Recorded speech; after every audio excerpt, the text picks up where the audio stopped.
बिस्मिल्लाहिर्रहमानिर्रहीम अल्लाहुम्मा सल्ली अला मुहम्मदिन व आलि मुहम्मद व आजिल फरजम व आलि मुहम्मद। अस्सलाम वालेकुम। यकीनन आप सब खैर वाफिस से होंगे अल्लाह ताला और अहले बैत अलैहिस्सलाम के मान से। आज हम आपके सामने मौला अली अलैहिस्सलाम का नहजुल बलागा से खुतबा पेश करने लगे हैं, जो कि दुनिया के ज़वाल व फ़ना और आखिरत के सवाब के मुतल्लिक़ फ़रमाया गया है। तो सबसे पहले मैं आपको बताना चाहती हूँ कि जिस तरह नया साल चढ़ा, तो मेरी दुआ है कि इस साल ये रोज़ रोज़ का किस्सा तमाम हो और ज़हूर इमाम ज़माना आ जाएं, यानी कि इमाम का ज़हूर हो जाए। आमीन इलाही आमीन। यही सबसे बड़ी दुआ करनी चाहिए हमें। और फ़लस्तीन तो क्या, जो हमारे पारा चना के शिया मुसलमान हैं, उनके लिए भी इस साल हम सबको दुआ करनी चाहिए। तो हम आपके सामने नहजुल बलागा खुतबा नंबर 52 पेश कर रहे हैं, जिधर मौला इमाम अली इब्न अबी तालिब अलैहिस्सलाम फरमाते हैं, दुनिया अपना दामन समेट रही है और इसने अपने रुखसत होने का ऐलान कर दिया है। इसकी जानी पहचानी हुई चीज़ें अजनबी हो गई हैं और वह तेज़ी के साथ पीछे हट रही है और अपने रहने वालों को फनाह की तरफ बढ़ा रही है और अपने पड़ोस में बसने वालों की मौत की तरफ धकेल रही है। इसके शीरे मज़े तल्ख और साफ़ व शफ़ाफ लम्हे मदरार हो गए हैं। दुनिया से बस इतना बाकी रह गया है जितना बर्तन में थोड़ा सा बचा हुआ पानी या नापा ताला हुआ जरा आब के प्यासा अगर इसे पिए तो उसकी प्यास न बुझे।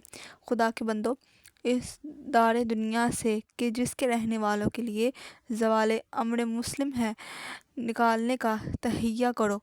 कहीं ऐसा ना हो कि आर्ज़ में तुम पर गालिब आ जाएं और इस चंद रोज़ा ज़िंदगी की मुद्दत को दरगुजर समझ बैठो। खुदा की कसम, अगर तुम उन ऊँटनियों की तरह फ़रियाद करो जो अपने बच्चों को खो चुकी हों, और उन कबूतरों की तरह नाला अफ़गाह करो जो अपने साथियों से अलग हो गए हों, और उन गोशा नशीन राहों की तरह चीखो चलाओ जो घर बार छोड़ चुके हैं हों, और माल और औलाद से भी अपना हाथ उठा लो, इस गर्ज से कि तुम्हें बारगाह इलाही में तक़र्रुब हासिल हो, दर्जे की बुलंदी के साथ इसके यहाँ, या उन गुनाहों के माफ़ होने के साथ जो इस सहीफ़ा अमाल में दर्ज और किरामन कातिबीन को याद है।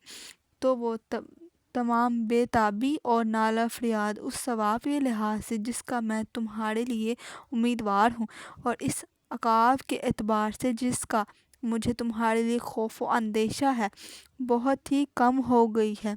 खुदा की कसम, तुम्हारे दिल बिल्कुल पिघल जाएं और तुम्हारी आंखें उम्मीदों बहिम से खून बहने लगे, और फिर रहती दुनिया तक इसी हालत में जीते भी रहो, तो भी तुम्हारे अमाल अगरचे तुमने कोई ना उठा रखी हो, इसकी नेमत अज़ीम की बख्शिश और ईमान की तरफ रहनुमाई का बदला नहीं उतार सकते। तो मौला इस्लाम ने इस खुतबे में बताया कि जो ज़िंदगी है, ये जो दुनिया है, ये ज़वाल और फ़ना है, और जो आखिरत है वो हमेशा के लिए रहेगी। हम इस दुनिया में सिर्फ़ एक मुसाफिर की तरह हैं। हमें हर वक्त इस चीज़ का ध्यान रखना चाहिए कि हम सिर्फ़ यहाँ पे इस दुनिया में एक मुसाफिर की तरह हैं, और जो दीन के लिए या दुनिया के लिए दीन को बेच दे वो मुसलमान ही नहीं। सिर्फ़ इस दुनिया में हम एक, आप कह सकते हैं कि अल्लाह ने अपनी इबादत के साथ साथ हमें अपने इबादत और दूसरी ज़िंदगी को समझने के लिए, इंसान को बताने के लिए हमें इस दुनिया में भेजा। पर असल ज़िंदगी जो हमारी शुरू होगी वो है आखिरत की ज़िंदगी, और वो अबदी है, जबकि ये ज़वाल है। जो हमारी ज़वाली ज़िंदगी है वो यहाँ की ज़िंदगी है। आखिरत की ज़िंदगी एक हकीकत है जिससे अगर कोई मुँह मोड़े तो वो काफ़िर ठहर जाता है, और मुसलमान वही होता है जो आखिरत और दुनिया दोनों पर ईमान रखता हो। तो ये दुनिया की खातिर अपनी ख्वाहिशों को भी इतना ज़्यादा ना करो कि तुम्हारी ख्वाहिशें ही तुम पर इतनी गालिब आ जाएं कि तुम्हें कोई बुरा काम करते वक्त भी होश ना रहे कि ये मैं दुनिया के लिए अगर कर भी रहा हूँ या कर रही हूँ तो उसमें क्या मेरा भला है या नहीं। तो ये मौला अलैहिस्सलाम का खुतबा एक मैसेज है, एक टिप है, एक ज़िंदगी का पहलू मौला ने हमें बताया, जो कि बहुत ही ज़रूरी है इसको समझना, पढ़ना और सीखना। अगर आपको अच्छा लगे तो लाइक ज़रूर कीजिएगा। अल्लाह हाफ़िज़।